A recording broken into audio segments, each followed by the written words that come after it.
আমি তো ভালোবাসি তোকে পর্ব 30। অ্যাডমিশন টেস্টের চাপে মেঘে নাজেহাল অবস্থা। প্রতিদিনই জান্নাত পড়াতে আসে। টানা 3 ঘন্টা পরীক্ষা নেওয়া বোঝানো শেষেই বাসায় ফেরে। অন্যান্য দিনের মতো আজও মেঘ সব পড়া শেষ করে 11:30টার দিকে শুয়েছে। আবির এখনও ফেরেনি। মেঘ একবার আবিরের রুম থেকে ঘুরেও আসছে। আরও 20 মিনিট অপেক্ষা করেছে। আবির ফিরছে না বলে বাধ্য হয়ে ফোনে সেভ করা আবিরের নাম্বারটা বের করে। কোচিংয়ের ঘটনার পর আজ দ্বিতীয়বারের মতো আবির ভাইকে কল দিতে যাচ্ছে। অষ্টাদশের হৃদয়ের কম্পন তীব্র হতে শুরু করেছে। কল রিং হচ্ছে, কয়েক মুহূর্তে রিসিভ হলো। সঙ্গে সঙ্গে মেয়ে কাঁপা কাঁপা গলায় সালাম দিল। একই সময় ওপাশ থেকে একটা মেয়ের কণ্ঠ স্বর ভেসে আসছে। সালাম আর ওপাশের মেয়েটি কণ্ঠের বলা কথাটা একসাথে হওয়ায় মেঘ কথাটা বুঝতে পারেনি। আবির উচ্চস্বরে কাকে বলে উঠল, স্টপ। সহসা স্বাভাবিক কণ্ঠে সালামের উত্তর নিয়ে বলল, ঘুমাসনি এখনো?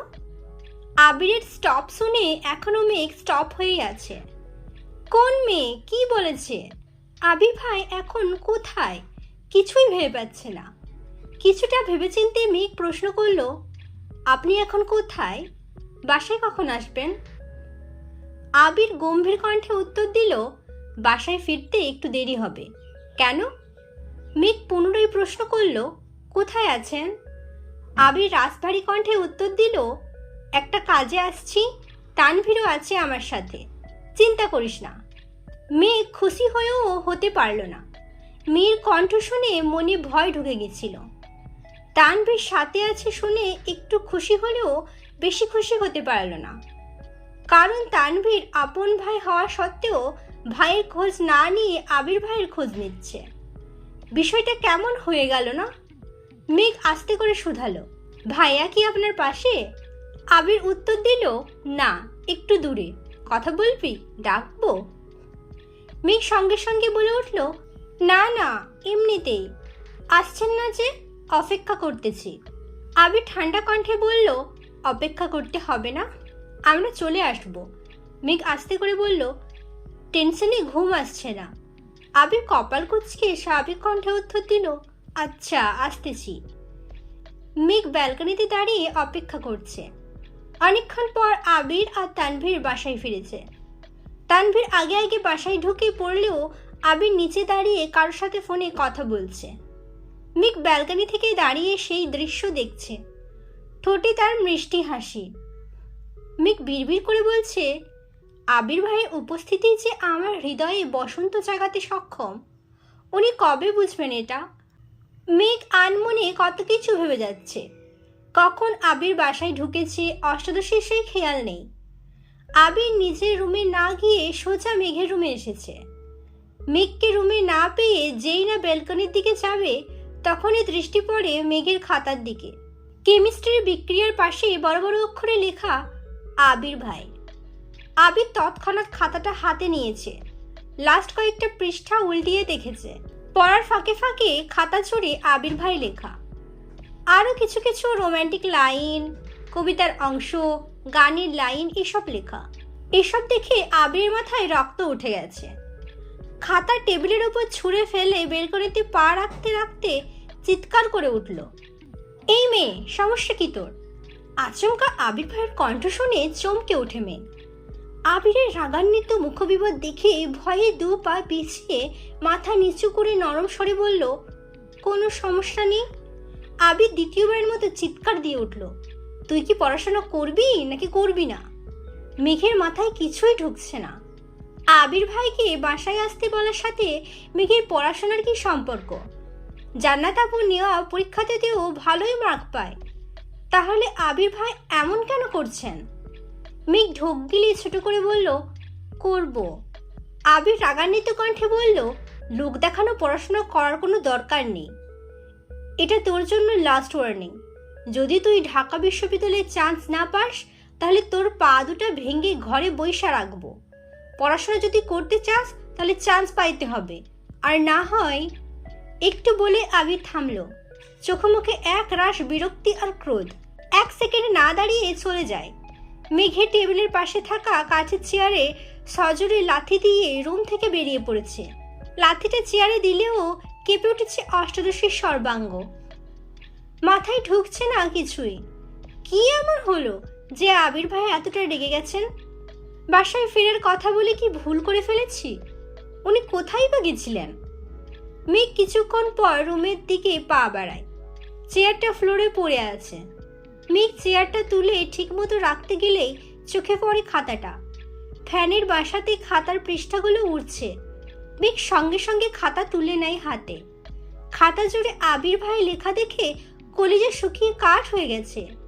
বিড়বিড় করে বলছে, সর্বনাশ, এই খাতা কি আবির ভাই দেখে ফেলেছেন? তখনই আবির আবার রুমে আসছে। ফ্যান বন্ধ করে মেঘের হাত থেকে খাতাটা এক টানে নিয়ে হাতে থাকা লাইটার নিয়ে আগুন চালিয়ে দিয়েছে। মেঘ বিস্ময়কর দৃষ্টিতে তাকিয়ে আছে। বিশালাকার চোখে এই আগুন স্পষ্ট প্রতীয়মান হচ্ছে। আগুনের মাত্রা বাড়তে শুরু করেছে, তাই আবির খাতা ছেড়ে দিয়েছে। ফ্লোরে খাতাটা পড়তেই আগুন দ্বিগুণ বেড়ে গেছে। আবির সেই আগুনের দিকে তাকিয়ে থেকে রাশভারী কণ্ঠে বলল, ভবিষ্যতে এই ঘটনার পুনরাবৃত্তি ঘটলে তার ফলাফলটা আরও বেশি ভয়ানক হবে, মনে থাকে যেন। আবির চলে গেছে।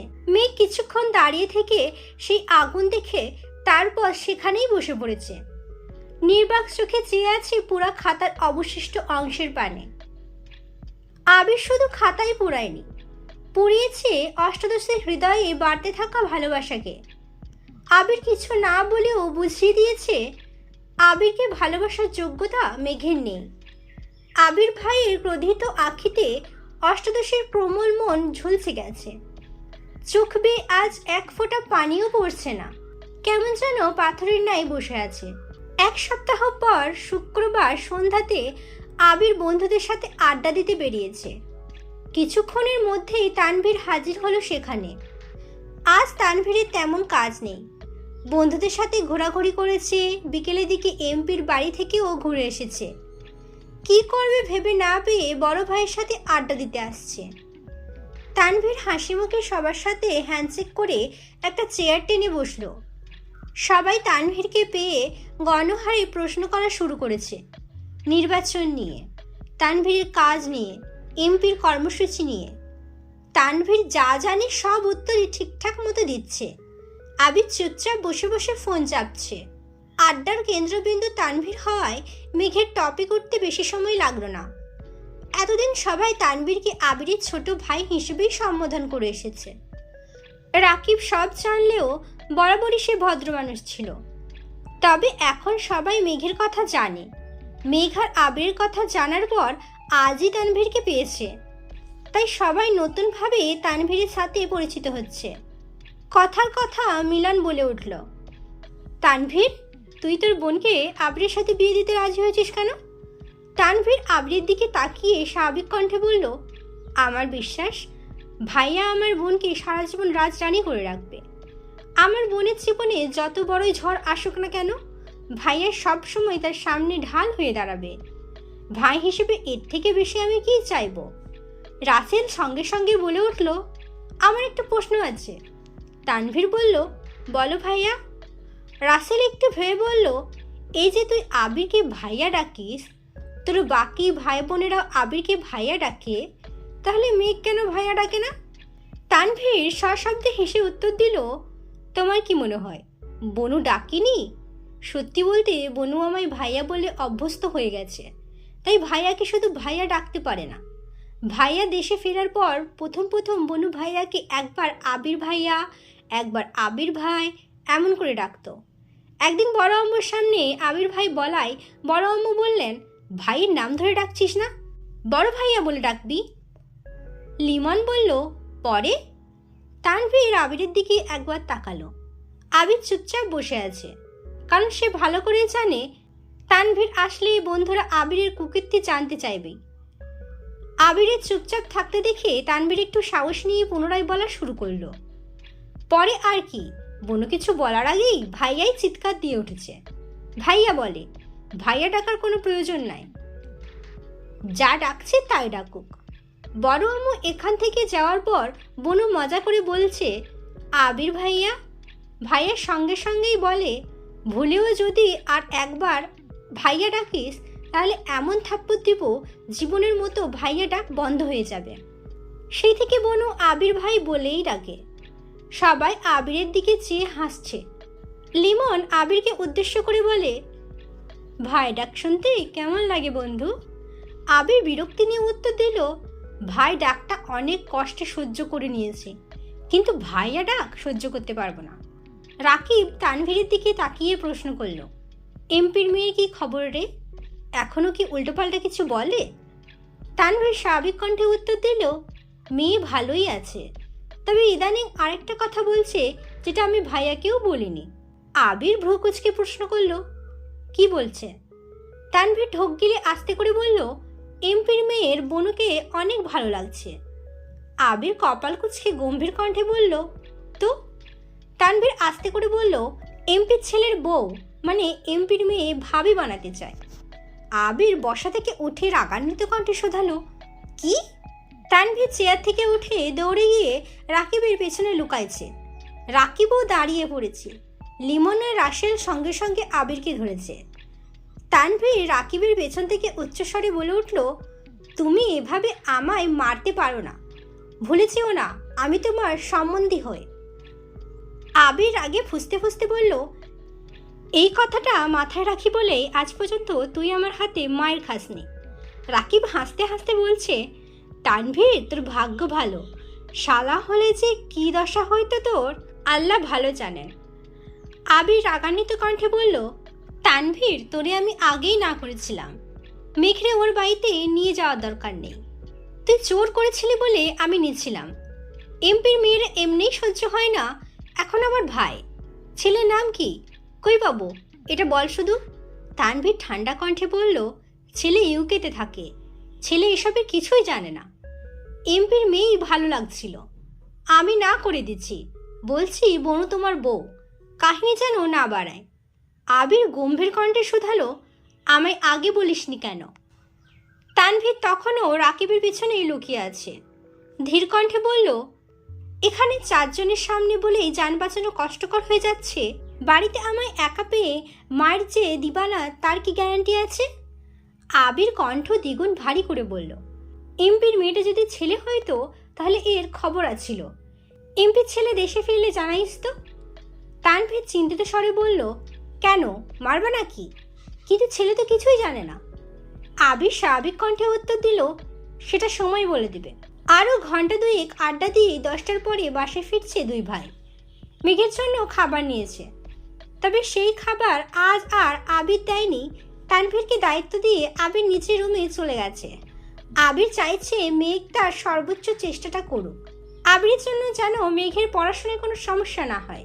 মেঘকে শক্ত আর স্বাভাবিক করতেই আবিরের এত কঠিন পদক্ষেপ নেওয়া। অবশেষে আজ সেই কাঙ্ক্ষিত দিন, ঢাকা বিশ্ববিদ্যালয়ের ক ইউনিটের ভর্তি পরীক্ষা। মেঘ সকাল সকাল রেডি হয়ে নিচে নামল। পরীক্ষায় কান ঢাকা নিষেধ, এজন্য হিজাব পরেনি আজ। খেতে বসেছে ঠিকই, কিন্তু খাবার গলা দিয়ে নামছে না। প্রিপারেশন আলহামদুলিল্লাহ, কিন্তু মাত্রাতিরিক্ত দুশ্চিন্তায় গত 2 রাত ঘুমাতে পারেনি।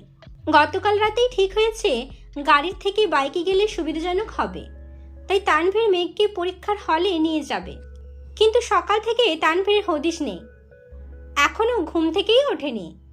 ইকবাল খান যেই না তানভীরকে ডাকতে যাবে তখনই চোখে পড়ল আবির রেডি হয়ে নামছে। ইকবাল খান আবিরকে দেখেই উচ্চস্বরে বলে উঠলেন, কি রে আবির, তুই কোথাও যাচ্ছিস নাকি? আবির স্বাভাবিক কণ্ঠে উত্তর দিল, তানভীর একটু অসুস্থ, বলল মেঘকে আমি নিয়ে যাইতে। যেহেতু আজ শুক্রবার তাই ভাবলাম নিয়েই যাই। মোজাম্মেল খান বলে উঠলেন, ভালোই হয়েছে, ওই ছেলের দিয়ে কোনো বিশ্বাস নাই, দেখা গেল যাইতে যাইতে পরীক্ষা শেষ হয়ে যাবে, তার থেকে ভালো তুই নিয়ে যা। আবির মৃদু হাসল। মালিহা খান ছেলেকে ডেকে বললেন, তোকে খেতে দেবো? আবির খাবে না বলে বেরিয়ে গেছে। কিছুক্ষণের মধ্যে মেঘও বেরিয়েছে। সবাই গেট পর্যন্ত মেঘকে বোঝাতে বোঝাতে এগিয়ে দিয়ে এসেছে। 1 ঘন্টার মধ্যে উপস্থিত হলো পরীক্ষার কেন্দ্রে। চারপাশে অসংখ্য শিক্ষার্থী আর তাদের সাথে অভিভাবক। শুধু বন্ধুরা মিলেও পরীক্ষা দিতে এসেছে। কেউ কেউ রাস্তার পাশে বসে পড়তে ব্যস্ত। মেঘ আশেপাশের পরিবেশ দেখে আরো বেশি শঙ্কিত হয়ে যাচ্ছে। এখনো গেট খোলা হয়নি, মেঘ আশেপাশে এত শিক্ষার্থী দেখতে ব্যস্ত, অথচ আবির মেঘের দিকেই তাকিয়ে আছে। আবির হঠাৎই শীতল কণ্ঠে ডাকলো, মেঘ। মেঘ আবিরের মুখের পানে তাকিয়ে উত্তর দিল, জি। আবির অকস্মাৎ দু হাতে আলতোভাবে মেঘের দু গাল স্পর্শ করে মেঘের চোখে চোখ রেখে নিরেট কণ্ঠে বলল, আমি গর্ব করে বলতে পারি এখানে উপস্থিত হাজার শিক্ষার্থীর মধ্যে আমার মেঘ সবচেয়ে বেশি বুদ্ধিমতী। পরীক্ষা শেষে আমি তোর মুখে সেই অকৃত্রিম হাসিটা দেখতে চাই, যে হাসিটা শুধুই বিজয়ে। আমার বিশ্বাস তুই পারবি। মেঘ নির্বাক চোখে তাকিয়ে আছে আবিরের মুখবিবরে। মেঘকে ছেড়ে একটু দূরে সরে আবির পুনরায় বলল, টেনশন করিস না, বের হয়ে সোজা এখানে আসবি, আমি এখানেই থাকবো। ততক্ষণে গেট খুলে দিয়েছে। হাজার হাজার পরীক্ষার্থীর ভিড়ে মেঘও কেন্দ্রে ঢুকে গেছে। আবির বাহিরে অপেক্ষা করছে। পরীক্ষা মেঘের হলেও চিন্তা সব আবিরের। তার প্রথম আর একমাত্র চিন্তা অসময়ে দেশে ফেরা। ভেবেছিল ভর্তি পরীক্ষা শেষে ফিরবে, কিন্তু জয়ের জন্য তার হলো কই। দেশে ফেরার পর থেকে একটাই চিন্তা, আবিরের জন্য মেঘের না কোনো সমস্যা হয়। 3 মাস যাবৎ কত কৌশলী না অবলম্বন করেছে মেঘকে শক্ত করতে। আজকের পরীক্ষাতেই বোঝা যাবে আবির কতটুকু সফল আর কতটুকু ব্যর্থ। এই ছিল আমৃত্যু ভালোবাসি তোকে পর্ব 30। আমৃত্যু ভালোবাসি তোকে পরবর্তী পর্বগুলি আমার কণ্ঠে শোনার জন্য অবশ্যই আমাকে সাবস্ক্রাইব করবেন, বেল আইকন বাটন ক্লিক করে রাখবেন এবং কমেন্ট করবেন, লাইক করবেন এবং আমাকে সাপোর্ট করবেন। সুস্থ থাকবেন, ভালো থাকবেন, নিজের খেয়াল রাখবেন। আল্লাহ হাফিজ।